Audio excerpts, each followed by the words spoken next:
মামা মামা এটা অসম্ভব। এটা 120 টাকা। এই যে যে সবজিটা এটা ছিল 60 টাকা, এখন 120 টাকা। আমরা কি করব? আমরা নিরীহ লোক, খাইতে হলে কিনতে হবে, কিছু করার নাই। এটা যতক্ষণ পর্যন্ত গভর্নমেন্ট নিয়ন্ত্রণ না করবে ততক্ষণ পর্যন্ত আসবে না। চুরি ছিনতাই বা বিভিন্ন ধরনের অকারেন্সগুলো যে হচ্ছে, যতক্ষণ পর্যন্ত প্রশাসন এবং গভর্নমেন্ট কঠোর হাতে দমন না করবে ততক্ষণ পর্যন্ত এটা দমন হবে না, বাড়তেই থাকবে। কালার এক্সপার্ট, জর্জ স্যাপ এবং মাইল্ড অন হ্যান্ডস টেকনোলজি সমৃদ্ধ অরিক্স ক্রিস্টাল ওয়াশ আপনার লন্ড্রি এক্সপার্ট। তো আমাদের ক্রয় ক্ষমতার বাইরে। নিতাম 1 কেজি, এখন নিতেছি আধা কেজি। মরিচ লাগবে 250 গ্রাম, এখন নিতেছি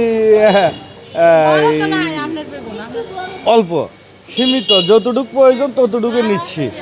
অতিরিক্ত নেওয়া যাচ্ছে না দামের কারণে। তো ক্রয় ক্ষমতার বাইরে, তাদের ক্রয় ক্ষমতার বাইরে। তারা তো আসলে সবজিটা যে নিবে তাদের পর্যন্ত তো অসম্ভব। যারা সিন্ডিকেটটা ভাঙতে হবে। সিন্ডিকেট যদি না ভাঙে তাহলে এই সবজি এভাবে দাম বাড়তে থাকবে।